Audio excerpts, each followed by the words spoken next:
Hello, folks. It's Sharon again.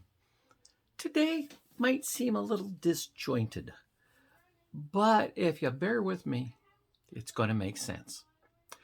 Okay, it starts out with something that occurred to me with Kentucky Fried Chicken. And I tied that in with Afghanistan. And then we go on to custom cars and rookies. That sounds kind of hit or miss, but it's not really. You know, lately we've had an awful lot of people talking about Afghanistan.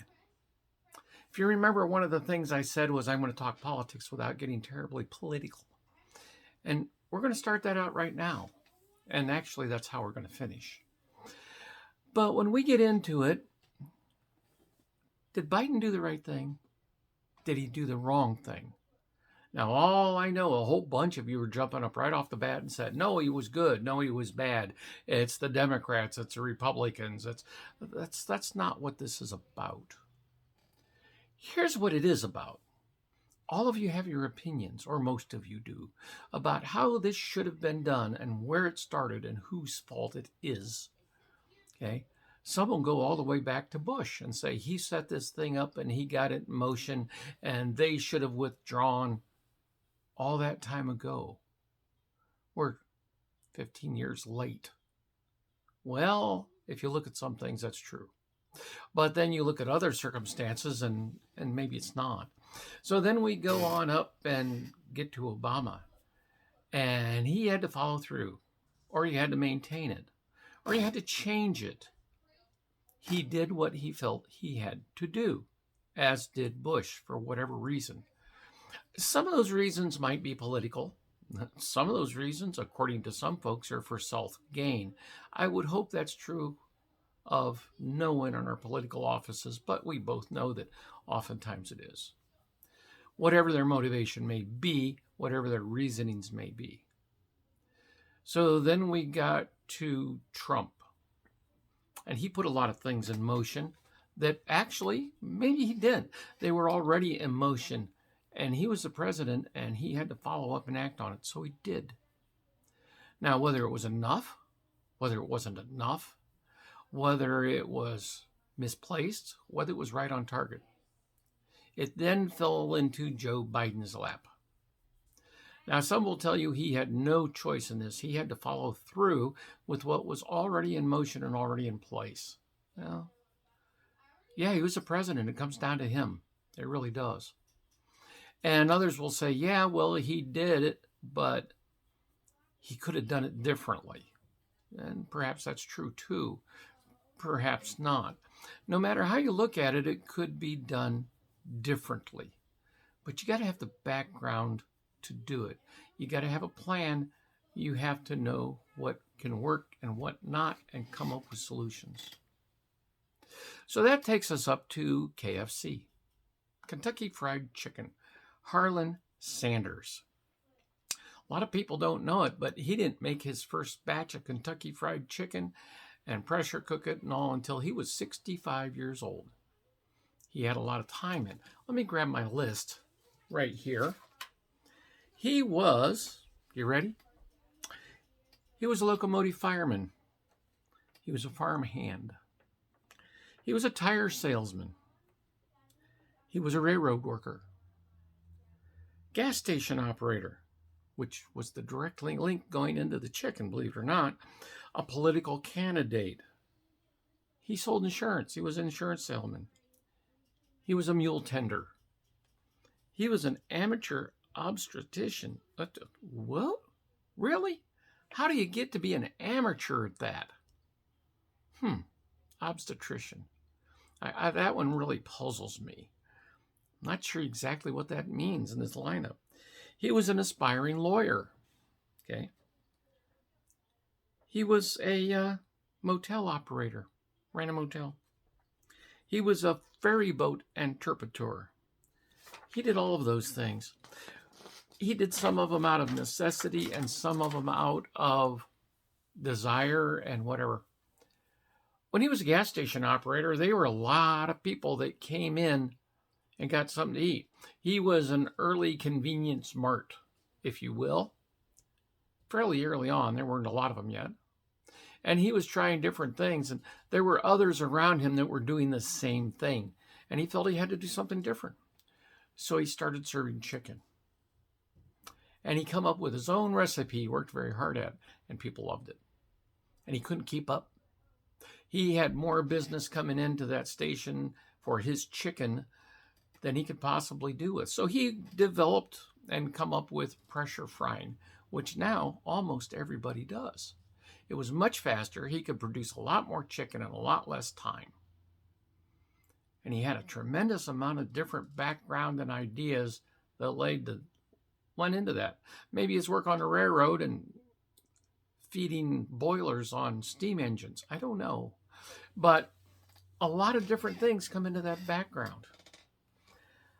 Then we take that to my students. Okay? And antique sports cars. I got an antique sports car. I have a 1975 Corvette. Oh, don't get too excited. She was a real basket case when I got her. Nothing on it worked. Absolutely nothing. And it didn't have any paint on it. There was no interior work. But I've driven it a few thousand miles since there, and it's bright red, and it's a lot of fun, and it's nowhere near done yet. I still have a lot to do. But nonetheless, while I was doing this, a magazine, which unfortunately is now defunct, contacted me, and they wanted to know why or what or who or which. It went through a grapevine of a couple of different companies and some organizations, and it came back to me, and they got hold of me. They wanted to have a mild engine buildup on a mid-70s Corvette, which, by the way, 75 was the absolute weakest V8 Corvette for federal standards that they ever made. First year for the catalytic converter and all kinds of things. Well, the car is over 40 years old. That emission standard doesn't matter anymore. Nobody cares. So several years ago, they were going to decide they wanted, how do you get a little bit more out of a relatively weak Corvette? Because it's a Corvette. Should run better than that without spending a lot of money. And we did a step-by-step article. I did put it on a dynamometer to test its power and torque. And I did some work, and we did that 5 times till we come up with the final results. And in that process, there were a lot of people that wanted involved in that article because I was writing the article, I was doing the pictures, I was doing the work, I was putting everything together. I did a lot. And hey, I came out. My engine got a bit stronger, and it's still got a ways to go, but it's much better than it was. And I got all that done, and I was telling some of my students about it. And they said, well, can you fix me up there? Well, to do what? Well, I want to put a turbo on my car. I could get somebody to give me a turbo, and I could put it on, and I could write the article, and I could take some pictures, and they can pay me for that. Really? Why would they do that? Why would they take your word for that? What have you done? You're a student.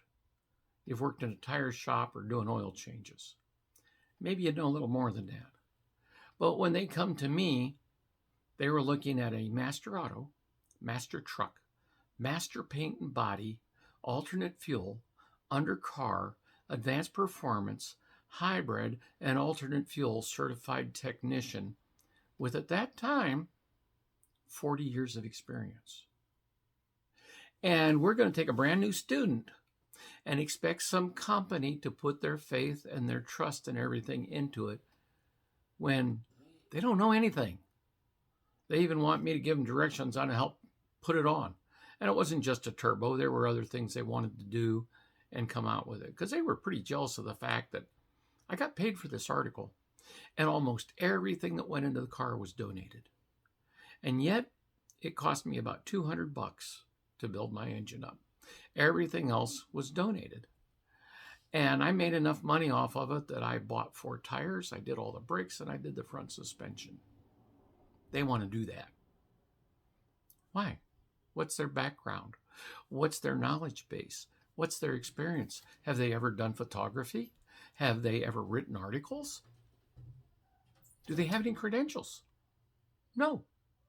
So why would a company put all that faith into that unless they get those things? Remember I said I was going to call full circle and come back to it? Well, here we go. What did they do in Afghanistan? Everybody has an opinion. Everybody says, this person is right, that person is right. I'm not telling you who I think is right or who did the right thing or not. That's not the point. What's your plan?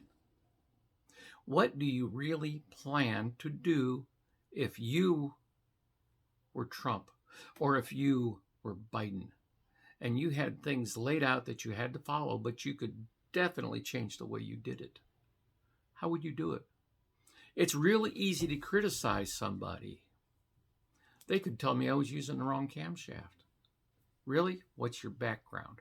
What do you know about engines? How do you have the evidence to say that? If you do, I'll listen. But if you're just taking a shot because you read another article or you looked at some racing catalog and said, hey, I ought to have this. I should have done it that way and I should have done it that way. Don't forget, you got to keep the end goal in mind. What do you want that engine? What do you want that car? What do you want that military? What do you want that country to do? How are you going to influence that? How are you going to make a valid statement? That's what I'd like to know. What's your plan? You can criticize a lot, but what's your plan? What would you do? How would you make it work? How would you not create more problems worldwide, global-wise, domestically, politically? What would you do? It's real easy to criticize and say they're wrong because they're Republicans. They're wrong because they're Democrats. They're wrong because they're not either one. They're wrong because they didn't buy me dinner last night. Really? What's your answer? What would you do and why would you do it? Not just pull it out of your hiney and take a shot. Why would you do it? What is your plan? Most people don't have one. Most people can't answer that. All they can do is criticize. Before you criticize, make a plan. Talk about it. Make sense. I don't have a plan for Afghanistan. I'm not going to claim I do.